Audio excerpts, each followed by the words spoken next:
मी सारिका एसलांच्या बातमीपत्रात आपलं स्वागत। एक नजराच्या ठळक घडामोडींवर। नौपाड्यात रस्त्याचे खच्चीकरण, ट्रकचे चाक रुतले तर डॉक्टरांच्या संपाचा चौथा दिवस, शासकीय रुग्णालयात रुग्णांचे हाल। वैद्यकीय अधिकाऱ्यांच्या संपाचा आजचा चौथा दिवस, संपामुळे रुग्णांचे मात्र हाल। वैद्यकीय अधिकाऱ्यांच्या 8 तास ड्युटी, वाढीव पगार, अत्यावश्यक सुविधा यांसारख्या अनेक मागण्या या शासन दरबारी प्रलंबित आहेत। शासन यांच्या मागण्यांची दखल घेत नसल्याने या वैद्यकीय अधिकाऱ्यांनी 1 जुलैपासून बेमुदत असा संप पुकारला आहे। आज या संपाचा चौथा दिवस। शासकीय सेवेचा लाभ रुग्णांना मिळावा म्हणून गोरगरीब हे शासकीय रुग्णालयात उपचाराकरिता नेहमी धाव घेतात। तसेच रुग्णसेवा ही ईश्वर सेवा। रुग्णालयात असलेला रुग्ण हा डॉक्टरांना देवरूपात पाहतो, त्या अर्थी त्यांना अत्यावश्यक असे उपचार करणे हे डॉक्टरांचे कर्तव्य। मात्र शासनाच्या हलगर्जीपणामुळे डॉक्टरांना आपल्या कर्तव्याचा विसर पडला असून या संपाचा त्रास हा निष्कारण रुग्णांना सहन करावा लागतोय। उपचाराकरिता डॉक्टरच रुग्णालयात उपलब्ध नसल्याने गोरगरीब रुग्णांचे या संपामुळे चांगलेच हाल झालेत। गरोदर स्त्रियांना उपचाराकरिता सरकारी रुग्णालयात दाद मिळत नसल्याने त्यांनी ही खंत व्यक्त केली आहे। त्रास म्हणजे काय, आता मी 4 दिवसानंतर मी पेशंट आणले, माझ्या चालीमध्ये राहते ती, तर तिला त्याची काही सोय होऊ शकत नाही, सुविधा काय करू शकत नाही। ती सांगतात ती बाहेर नाही त्याला, आमच्या इथे डॉक्टर स्कॅपला आहेत। आता यांची परिस्थिती तशी नाही, मग त्यांनी काय करायचं। तर उपस्थित वैद्यकीय अधिकाऱ्यांनी या संपामुळे आम्हाला काही करता येत नसल्याचे सांगत रुग्णांची समजूत घातली। या परिसरातील समाजसेवक हे रुग्णांच्या मदतीकरिता धावून येत असून शासनाच्या हलगर्जीपणामुळे रुग्ण वेठीस धरले जात असल्यामुळे डॉक्टरांच्या मागण्यांचा विचार करावा अशी मागणी त्यांनी केली आहे। आमच्या मागण्याकडे लक्ष द्यायला वेळ नाही, सरकारला जनतेच्या प्रश्नाकडे लक्ष, आरोग्याच्या प्रश्नाकडे लक्ष द्यायला वेळ नाही आहे आणि या दिवस आहे। ॲक्च्युअल सरकारने आमच्याशी वाटाघाटी करायला पाहिजेत। आमच्या बरेच दिवसापासून मागच्या 4 वर्षापासूनच्या ह्या मागण्या आहेत, आमची 1 दिवसाची मागणी नाही। लोकांना वाटतं की आम्ही नेहमी संप करतो, पण आमच्या कोणत्याच संपामध्ये कधीच आमच्या मागण्या मंजूर होत नाही, म्हणून आम्ही ही टोकाची भूमिका घेतलेली आहे। ही नाईलाजास्तव आम्हाला भूमिका घ्यायला सरकारने भाग पाडलेला आहे। आम्ही सगळेच लोक तयार आहोत। आम्ही मेस्मा अंतर्गत काम म्हणजे आमच्यावर जरी कारवाई झाली तर आम्ही सगळे त्याचा प्रतिरोध करू। आमच्या मागण्या अशा आहेत की 2009-10 साली जे 10 वर्ष सर्व्हिस करून लोक समावेशन केलं, त्यांना बॅक बेनिफिट कसलाच मिळालेला नाही, त्यांना बॅक बेनिफिट मिळायलाच पाहिजे। दुसरी मागणी आहे की आम्ही 24 तास काम करतो, आमच्या कामाचे आवर्स फिक्स नाहीत। बाहेरच्या स्टेटमध्ये 8 तास फिक्स ड्युट्या करून लोक आमच्यापेक्षा दुप्पट पगार उचलतात, म्हणजे एकतर पगारही कमी आणि कामाचा लोड आम्हाला 24 तास आहे। आम्हाला आमच्या घरच्याकडे लक्ष द्यायला वेळ मिळत नाही। 100% या मागण्या मंजूर झाल्याशिवाय आमचा बेमुदत संप मागे घेणार नाही, या ह्याच्यावर आम्ही ठाम आहोत। तर डॉक्टरच रुग्णालयात उपचाराकरिता उपलब्ध नसल्याने रुग्णांचा वॉर्ड हा सध्या ओस पडलाय। एरवी गजबजलेले असे सिव्हिल रुग्णालय डॉक्टर आणि रुग्णांच्या अभावी रिकामे असे दिसून आले। Sarika Salunkhe, S9 news Thane. S9च्या बातमीपत्रात वेळ झाली अल्पशा विश्रांतीची।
S9च्या बातमीपत्रात आपलं स्वागत। भांडूपमधील सरस्वती शाळेचा SSCचा निकाल 100%, विद्यार्थी आणि शिक्षकांचे महत्त्वाचे योगदान. सरस्वती विद्या मंदिर शाळेचा SSCचा निकाल हा गेल्या वर्षीप्रमाणे यावर्षीही 1% बाजी मारत 100% निकाल असा लागला आहे. तर यामागचे यश हे साहजिकच शिक्षकांची कठोर मेहनत आणि विद्यार्थ्यांच्या प्रतिसादानेच यश संपादन केले गेले आहे. तसेच अभ्यास करण्याची पद्धत, वेळापत्रक, प्रश्नपत्रिका सोडवण्याची पद्धत याकडे लक्ष केंद्रित यंदा केले गेले होते. दिवाळीच्या नंतर सुट्ट्यांमध्येही वाढीव तास घेऊन 10वीच्या मुलांवरती विशेष लक्ष शिक्षकांनी दिले. मुलांना विषयाची अधिक माहिती मिळवण्याकरिता बाहेर एक्सपर्ट शिक्षकांच्या माध्यमातून प्रशिक्षणही दिले जात होते. तसेच या शाळेला मिळालेल्या 100% यशाच्या मागे पालक, शिक्षक आणि कर्मचाऱ्यांचा मोठा हात असल्याचे वक्तव्य सरस्वती विद्या मंदिरच्या मुख्याध्यापिका वर्षा सावंत यांनी केलं आहे. शाळेचा रिझल्ट तसा 98-99% लागतच होता. एखाद दुसरा टक्का कमी लागायचा. यावर्षी 100% लागला. त्याबद्दल सर्व विद्यार्थ्यांचं, पालकांचं, शिक्षकांचं अभिनंदन आहेच. विद्यार्थ्यांचा 100% रिझल्ट लागण्याच्या दृष्टिकोनातून शिक्षकांनी जी अवीट स्वरूपाची जी मेहनत घेतली, म्हणजे जो 1-2 विद्यार्थी नापास होत होते त्यासाठी जादा मार्गदर्शन करणं, त्यांचा अभ्यास शालेय आवारातच बसून करून घेणं, पाठांतर करून घेणं, उत्तरपत्रिका त्यांच्याकडनं लिहून घेणं, उत्तरपत्रिकेमध्ये लिहित असताना लिखाणामध्ये ज्या चुका होतात त्या चुका त्यांना दुरुस्त करून सांगणं आणि त्याच्यावर वेगवेगळ्या प्रकारचं मार्गदर्शन करून हा रिझल्ट 100% लागला. त्यामध्ये सर्व माझे उपमुख्याध्यापिका कुरकुटे मॅडम, पर्यवेक्षिका तुपे मॅडम, सहकारी माझे सर्व वर्ग शिक्षक 10वीचे आणि इतर सगळे सहकारी शिक्षक आणि शिक्षकेतर कर्मचारी या सगळ्यांचा याच्यामध्ये वाटा आहे आणि सगळ्यांमुळेच हा रिझल्ट 100% लागलेला आहे. कमी पर्सेंटेज असे जास्त नाही मिळालेत, चांगलेच मिळालेत तसे मार्क. विद्यार्थ्यांची थोडीशी मेहनत जी काही कमी पडलेली असेल त्यावरसुद्धाही बरेचसे प्रयत्न शिक्षकांनी केलेले आहेत आणि शिक्षकांनी ते करून घेऊनच त्यांना मार्क मिळवण्यासाठी वेगळी मेहनत घेऊनच ते झालेलं आहे. म्हणजे आणि मुलांमधला आत्मविश्वास वाढवण्यासाठी त्यांना विविध स्वरूपाची व्याख्यानं दिली होती. आमच्याकडे योगाचे पण काही प्रकार आम्ही विद्यार्थ्यांकडनं करून घेतो की जेणेकरून त्यांची स्मरणशक्ती आणि अभ्यास करण्याची प्रवृत्ती ह्या 2 गोष्टी वाढवण्यासाठी वेगळे प्रयत्न केले जातात. त्याच्यावर काही वेगवेगळी मनशक्ती केंद्रामार्फत म्हणा किंवा इतर केंद्रांमार्फत विद्यार्थ्यांनासुद्धाही आम्ही मार्गदर्शन देऊन तो प्रयत्न करतो वाढवण्याचा. मुलांकडे तसेच त्यांच्या अभ्यास पद्धतीवर कटाक्ष नजर तर होतीच, परंतु टक्केवारी कशी वाढावी याकडेही कल असून त्यांच्याकडून बोर्डाची तयारी करून घेतली जात असे. तसेच बरेच विद्यार्थी मध्यमवर्गीय आहेत अशी माहिती उपमुख्याध्यापिका छाया कुरकुटे यांनी दिली.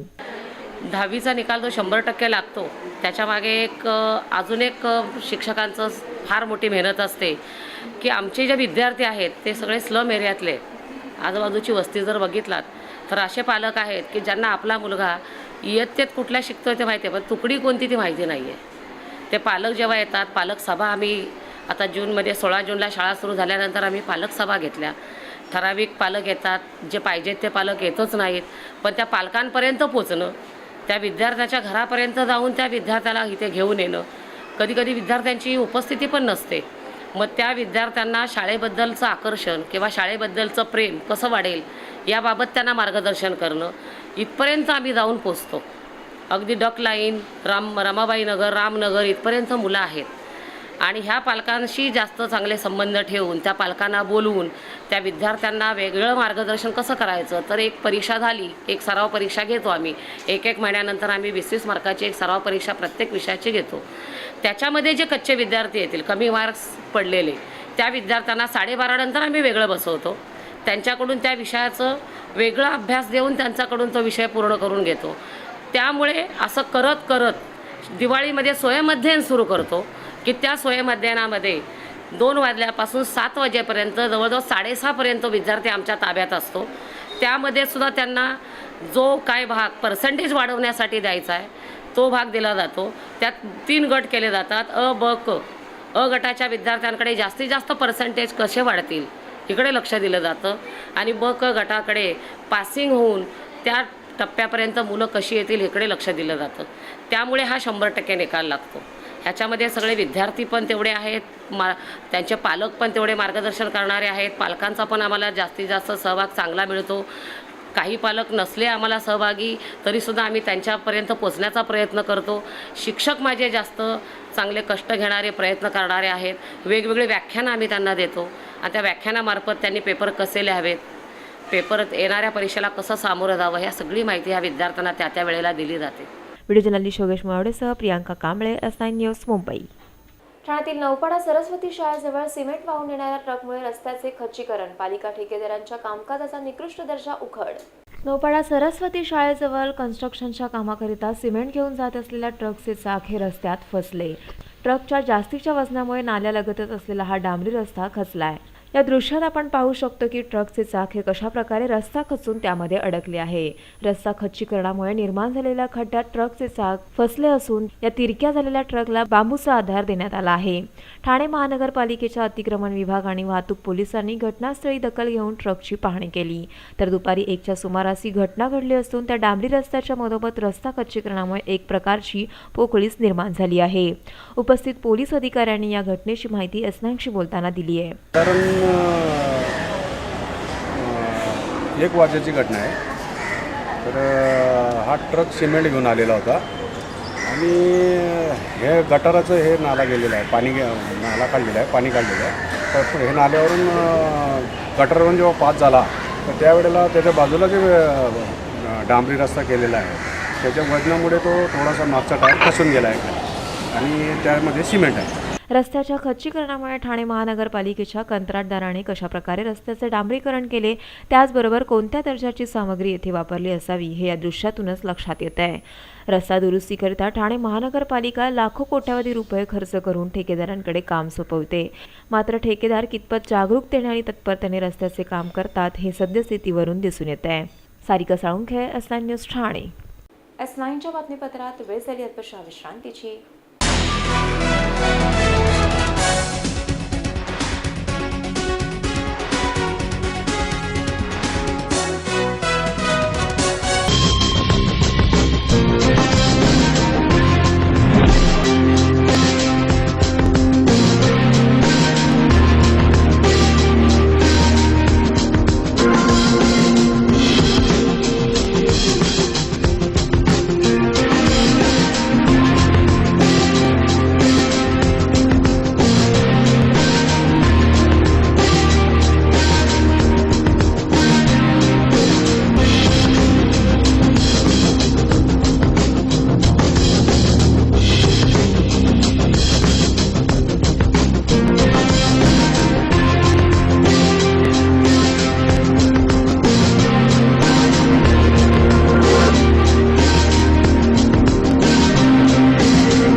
S9च्या बातमीपत्रात आपलं स्वागत. रेल्वेची आर्थिक स्थिती सुधारण्याकरिता नव्या सरकारने केलेल्या भाडेवाढीला विरोध करण्याकरिता काँग्रेसने ठाणे रेल्वे स्थानकात राबवली स्वाक्षरी मोहीम. भाजपा सरकारने रेल्वेची आर्थिक स्थिती सुधारण्याकरिता रेल्वेची भाडेवाढ केली. मात्र ही रेल्वे भाडेवाढ काँग्रेस सरकारला मान्य नसून त्यांनी सुरुवातीपासूनच याला विरोध केलाय.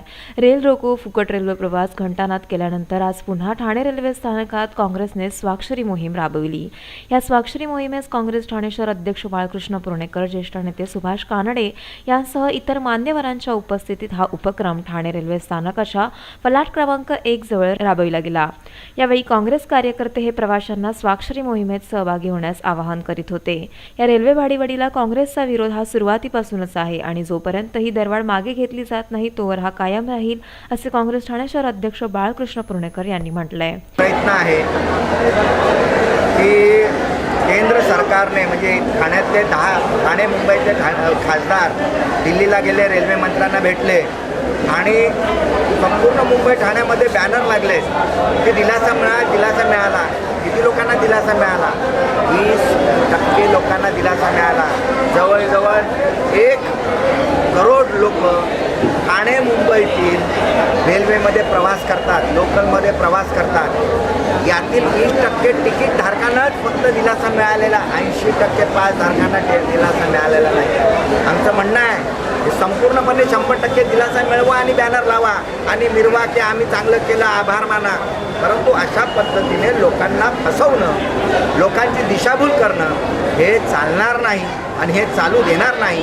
आणि त्याच्यासाठी काँग्रेस आज लोकांमध्ये उतरलेली आहे. उत्स्फूर्त प्रतिसाद लोकांचा मिळतोय की ही जी दरवाढ आपण ठेवलेली आहे 80%, ही दरवाढ पूर्णपणे रद्द करा आणि आम्हाला पूर्णपणे दिलासा द्या. तसेच अल्प प्रमाणात भाडेवाढ मागे न घेता नवे सरकार नागरिकांची दिशाभूल करीत असून पासधारकांचे काय असा सवाल सध्या उपस्थित केला जातोय.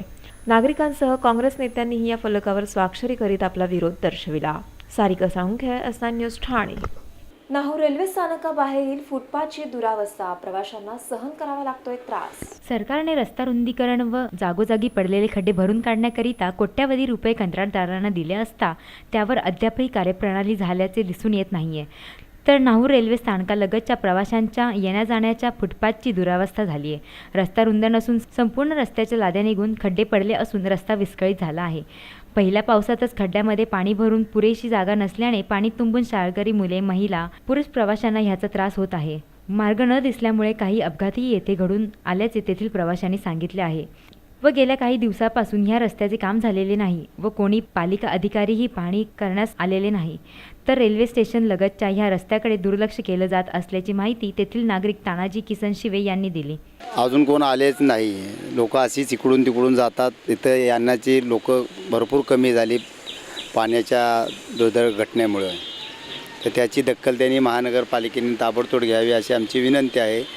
लहान मुलं शाळेची मुलं जायला त्यांना खूप त्रास होतो. गेल्या काही वर्षापासून रस्त्याचे काम झालेले नाही. पाणी तुंबल्यामुळे येता जाताना खूप त्रास होतो व लवकरात लवकर रस्त्यांचे काम करावे अशी महानगरपालिकेला विनंती आहे, असे वक्तव्य तेथील प्रवाशांनी केले आहे. मी इथे गेले 2 वर्ष झालं प्रवास करते, पण इथल्या रस्त्याची सुधारणा नाही आहे. गेल्या वर्षी पण अशीच बिकट परिस्थिती होती, ह्या वर्षी पण अशीच आहे. आणि हा एरिया महानगरपालिकेच्या अंडर आहे, तर त्यांच्याकडे माझी अशी विनंती आहे की हा लवकरात लवकर दुरुस्त करण्यात यावा. लहान मुलांना येण्या जाण्यामध्ये पण त्रास होतो आणि शेवटी खड्ड्यामध्ये पाणी साचलेलं आहे, त्याच्यामुळे चालण्यात पण खूप प्रॉब्लेम होतो. व्हिडिओ जर्नलिस्ट योगेश मोळावडेसह प्रियांका कांबळे, S9 न्यूज, मुंबई. शेवटी पुन्हा एक नजर आजच्या ठळक घडामोडींवर. नौपाड्यात रस्त्याचे खच्चीकरण, ट्रकचे चाक रुतले तर डॉक्टरांच्या संपाचा 4था दिवस. शासकीय रुग्णालयात रुग्णांचे हाल. S9च्या बातमीपत्रात इथेच थांबू. तोपर्यंत नमस्कार.